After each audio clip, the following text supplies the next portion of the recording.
नमस्कार। आपके अपने YouTube चैनल समय की पुकार में मैं ओम कसारा आप सभी दर्शक बंधुओं का हार्दिक स्वागत और अभिनंदन करता हूं। इजराइल व फिलिस्तीन के मध्य जारी अघोषित जंग को यदि जल्द ही नहीं रोका गया तो इसके परिणाम बहुत ही भीषण होंगे और मामला तृतीय विश्व युद्ध छिड़ जाने तक भी पहुंच सकता है। ऐसा इसलिए क्योंकि दुनिया के कई मुल्क इस मामले में साफ तौर पर दो खेमों में बटे दिखाई दे रहे हैं। चीन, सऊदी अरब, तुर्की, ईरान, पाकिस्तान व कुवैत सहित अधिकांश मुस्लिम देश जहां फिलिस्तीन के साथ खड़े हैं, तो वहीं America, Britain, France, Germany, Australia, Albania, Austria, Brazil, Canada, Colombia, Cyprus, Georgia, Hungary, Italy, Slovenia व यूक्रेन ने इजराइल को समर्थन देते हुए कहा है कि आतंकी संगठन हमास द्वारा रॉकेट हमले किए जाने की सूरत में इजराइल को अपनी आत्मरक्षा करने का पूरा अधिकार है। जहां तक रूस का सवाल है तो वो किसी भी हाल में उस गुट का हिस्सा नहीं बनेगा जिसमें उसका कट्टर दुश्मन अमेरिका पहले से शामिल हो। लिहाजा रूस प्रत्यक्ष या अप्रत्यक्ष रूप से फिलिस्तीन का ही समर्थन करेगा।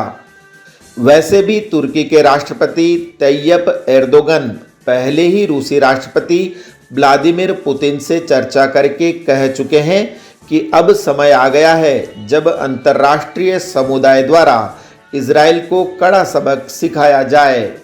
ठीक इसी प्रकार चीन ने भी इस मामले में कड़ी प्रतिक्रिया व्यक्त करते हुए कहा है कि मानवाधिकारों का संरक्षक और मुसलमानों का शुभचिंतक बनने वाले अमेरिका ने इजराइल के साथ टकराव में मारे जा रहे फिलिस्तीनियों से आंखें फेर ली है। चीन यही नहीं रुका बल्कि तंज कसते हुए कहा कि अमेरिका को सिर्फ शिनजियांग के विगर मुसलमानों की ही चिंता होती है, फिलिस्तीनी मुसलमानों को लेकर वो बिल्कुल खामोश है। सारांश यही कि मामला सिर्फ इजराइल फिलिस्तीन की जंग तक ही सीमित नहीं है, बल्कि दुनिया के बड़े देश मौका मिलते ही एक दूसरे को सबक सिखाने पर भी आमादा हैं।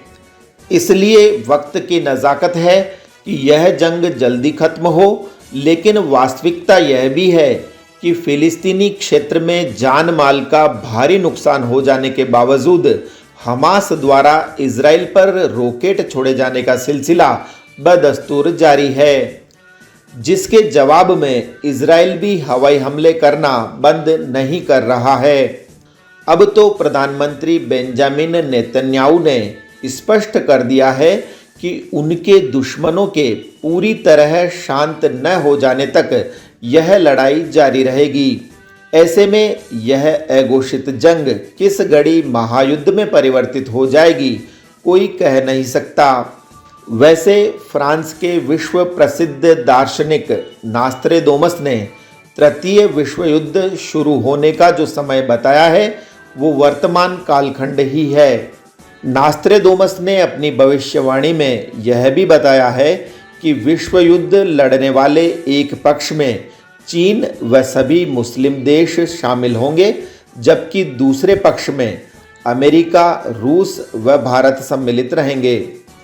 इस जंग में उस पक्ष की जीत होगी जिसके देश में नदी को माता के रूप में पूजा जाता है। अब गंगा नदी को माता के रूप में तो हम ही पूजते हैं, लिहाजा भारतीय पक्ष की ही जीत होगी ऐसा माना जा सकता है। हालांकि खास बात यह है कि चीन के मुस्लिम देशों के साथ जाने की बात तो समझ में आती है, लेकिन कट्टर दुश्मन अमेरिका व रूस एक साथ कैसे आ जाएंगे यह फिलहाल भविष्य के गर्भ में छुपा है। तो इस बुलेटिन में आज इतना ही। यदि यह आपको पसंद आया हो तो इसे लाइक व शेयर अवश्य करें और आपके अपने YouTube चैनल समय की पुकार को सब्सक्राइब करना न भूलें। धन्यवाद। जय हिंद, जय भारत।